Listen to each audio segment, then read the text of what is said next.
Baki's 5 Deathrow inmates are 5 fighters of immense strength who desired but one thing: defeat.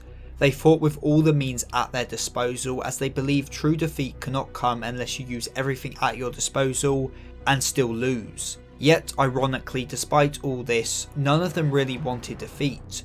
They crawled back up after defeat, they picked on those weaker than them, and they each had to be shown defeat in the most brutal and ironic of ways.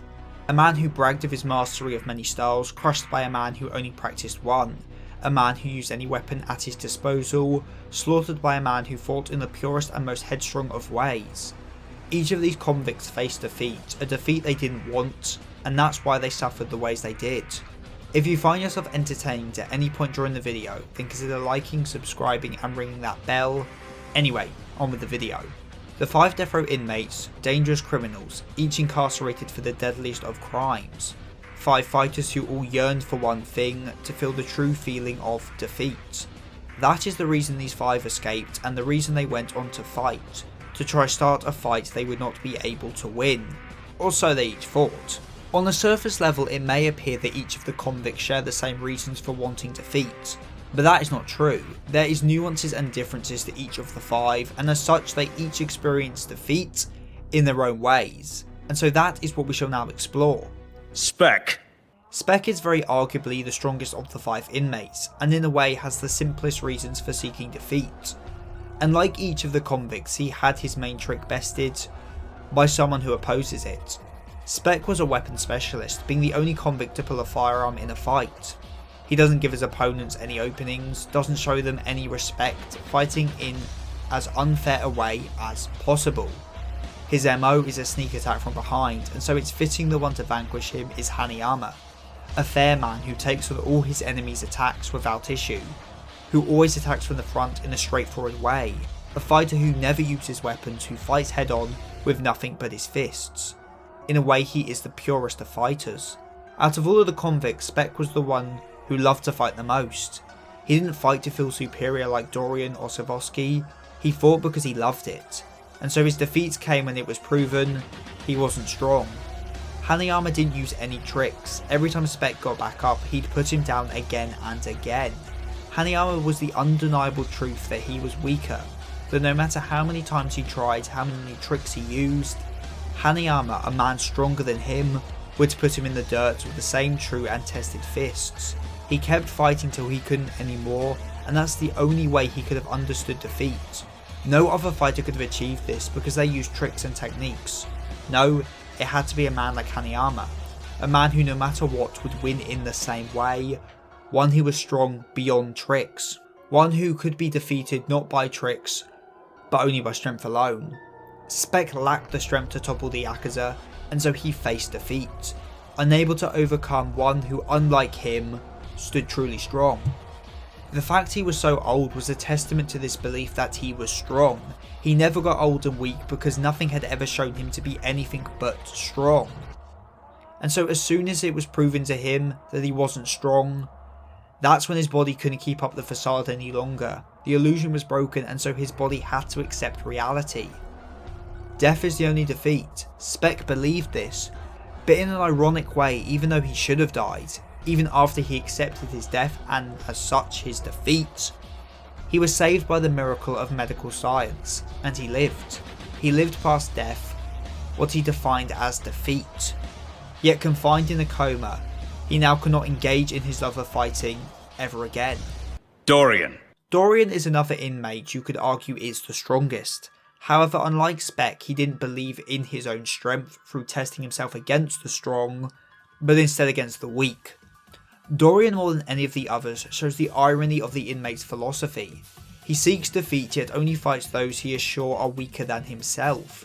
His entire life was in a way to show this irony. He sprouted that defeat comes only when you do everything in your power, yet by picking on those he knows he can beat, can he even call that a victory?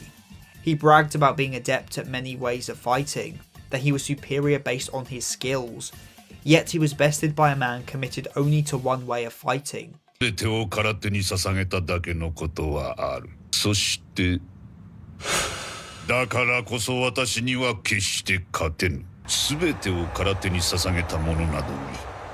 私を超えられるはずがない。 Dopo, like him, was crafty and sly, yet the key difference between the two was that Dopo pursued not victory, but strength, always trying to further perfect his craft. As fighting is about more than just winning, Dopo, a master, understood this, but Dorian, he did not. Despite being a Kaio, he knew nothing of the martial ways. As Retsu says, fighters like Orochi know that no fight ever ends until it's over, the antithesis to how Dorian believes defeat cannot come unless through death. It's the mindset of the strong versus the mindset of the weak.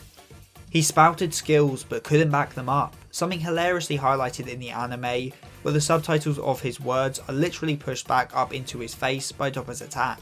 Or another example is how when he goes to scratch Dopo to use his nails, a weapon used by the weak, a trick not based in strength, it's crushed by Dopo's fist, the pride of a karate, and in a way, all martial artists.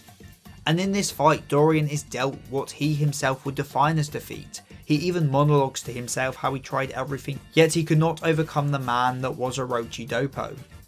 Yet just when he's about to accept it, Dopo backs off and lets Kato do it instead.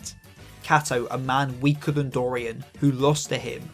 Dorian always picked fights with the weak to ensure he'd win. He never tasted defeat because he never truly looked for it. For him, victory came from just being strong. That's why his defeat couldn't come from someone like Dopo, who was simply stronger than him in all regards. It had to be someone weaker, someone he'd already proven his supremacy to. Yet due to his mindset, he couldn't accept this loss even when this was truly defeat. Like the child he was, he threw a tantrum and exploded a bomb in Dopo's face. The furthest thing from martial arts.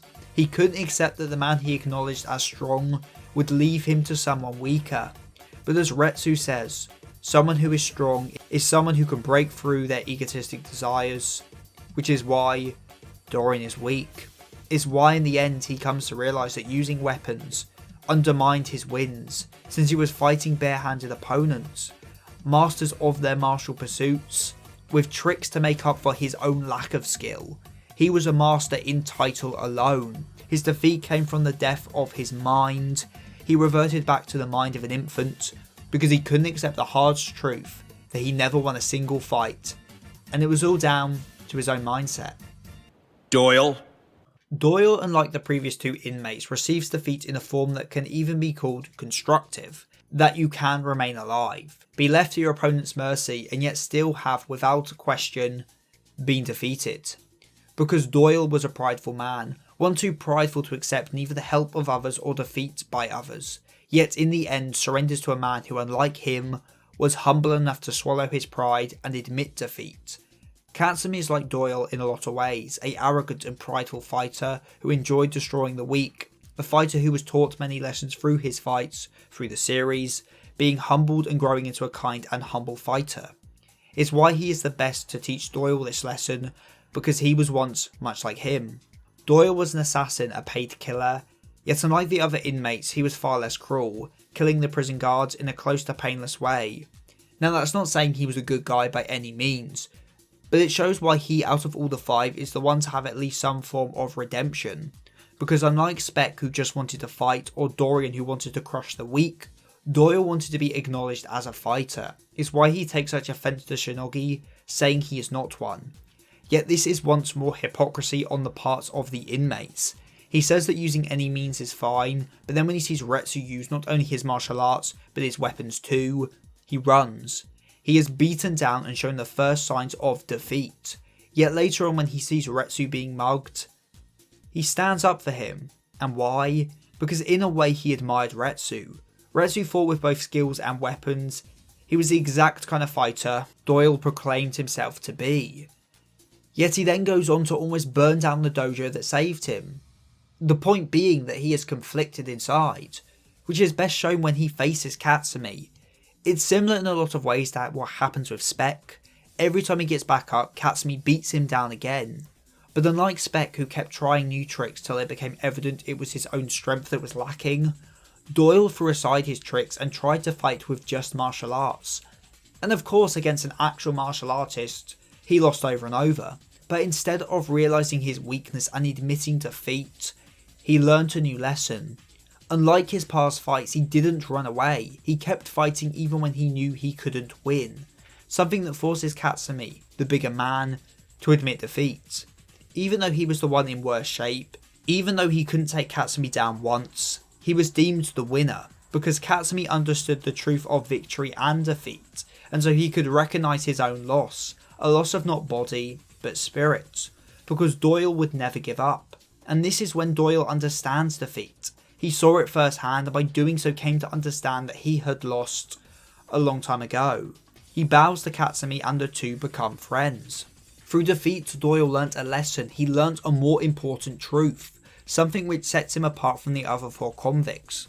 Like them, he suffered a defeat he did expect, but unlike them, he was grateful for it, and took one step forward to what was his true dream beyond defeat, to be a true fighter, something symbolised by the Seiken taught to him by Katsumi and the black belt he is gifted. With him using the Seiken to fight back against Yanagi, showing the fruit of his new lesson against a man who still has no understanding of defeat. Before we get to Yanagi though, let's first tackle the Russian Sikorsky. A fighter who was defeated several times, but due to his mentality that he is still alive, he never even considers that he could have suffered defeat. Out of all the inmates, he is the one who personifies the belief that defeat only comes through death the most. He was a sadist in the most terrible of senses, a man who used his strength to torment the weak, to prey upon those weaker than him, and beyond defeating them, humiliating them. Which is why he was pushed into pure terror and despair and humiliated in front of hundreds of people by a man who knows how to truly break someone and more so understands that terror firsthand, with such a situation being how Guy was born to begin with. Sikorsky mocked the pit fighters and the arena fights. He said a real fight can happen anywhere at any time, yet in the end he was defeated by one and then met his humiliating end inside the Tokyo Dome. He was a coward, taking hostages and endangering others, but such moves of desperation are used by the weak. He thought of himself as mighty. He even had the gall to suggest he could fight and defeat the ogre, because he couldn't comprehend his own weakness. It's why Guy was the one to defeat him, a man who fought the same way as him, using everything at his disposal. Yet what did the Russian say to the soldier? Why don't you fight like a man? What a hypocrite. The same terror and violence he dealt out to others, now he was on the tail end of it. By the end of the match he knew exactly when Guy would attack. There was no deceit. He should have had the advantage, but he was powerless to resist. Guy could kill him at any moment and he couldn't do a darn thing about it. His defeat comes not by being beaten down, but by breaking down, realising he never was strong. And now lastly we come to Ryuko Yanagi. a man who believes only he can decide his own defeat. As he says, if he does not verbally claim his defeat, then he is not defeated. And as such he is destroyed by Hanma Yujiro, a man who understands that if someone won't admit defeat, then the fight can only end with death. It was his arrogance that he was in control, that he dictated things, that led to his annihilation, fittingly carried out by Yujiro, the god of the Baki verse. Some I explained in this video here, as yes, more so than having godlike strength, I do believe that at least in a metaphorical sense, Yujiro is the big G. Yanagi, despite his skills as a martial artist, relies on weapons and dirty tricks. As Motobe says, he is stronger than him, but his skills are dulled by his reliance on weapons. Unlike a warrior who uses weapons as an extension of their strength, Yanagi uses them as dirty tricks, which is why he loses to Motobe, a true warrior. He used the slap, the attack of women and children on Baki, only to have a stronger version of the whip returned back to him. Baki is strong because he can employ such tricks, but chooses not to. Yanagi's poison hand is a testament to this philosophy. Motobe systematically destroys Yanagi, sealing off his weapons, his poison hand, and leaving him with no choice but to concede defeat. Yet he refuses to, out of nothing but stubborn arrogance. He refuses to accept his defeat. And as such he faces a fate far worse than a wound to his pride. He is forced to concede by almost forfeiting his very life. And side note, personally I'd rather have Yanagi died here, as it gets the point across even more beautifully, but we all know how rare it is for Baki characters to actually die. The point is that Yanagi had the arrogance to think he alone decided his defeat, and for that he paid the ultimate price. What the overall point of the Deathrow Inmates arc is then, the lessons it teaches us, is that defeat is not a bad thing. It's not something to be ashamed of. In fact, the ones who admit defeat tend to be those who are truly strong. By refusing to concede, all you do is bring onto yourself the consequences of your actions. You either end up in a coma like Spec, only giving up once you are put down for good, with a mind like a child like Dorian, only conceding once his whole life as a fighter was ripped down, as a wreck in constant terror like Savosky, only conceding once he was shown how powerless he really was, rendered almost mush like Yanagi for refusing to concede even when at an opponent's mercy, for having the pride to say only he decides when he loses. Or you could be like Doyle, who learned from defeat, who was humbled by it, and became a better man. The long and short of it then is Doyle is great, because he actually learnt something and didn't spend the rest of his life in a coma, with the mind of a child, in constant fear, or basically dead. Sure, he lost his eyes and later his ears, but all that did was give him a fresh perspective, which on a whole is what defeat is all about. It shows you a new perspective, it teaches you a lesson of where you are lacking and what you can improve. Never fear defeat or loss, because losing is often the greatest tool when it comes to getting stronger. I mean, just look at the series' biggest loser, Jack. And if you want to know what I mean by that, then maybe check out my dedicated Jack character analysis. Sorry, had to get one last plug in there. And if you want to support this channel even further, then perhaps pledge to my Patreon or become a channel member so you can get your name at the end of the video, like Hikari Desu, Rinjak9696, General Tonyos, and Mr. Sputum. So with all that said and done, I've been Seth the Sin, the Deadly Sin of Geek, and I'm signing out. Stay safe, everyone.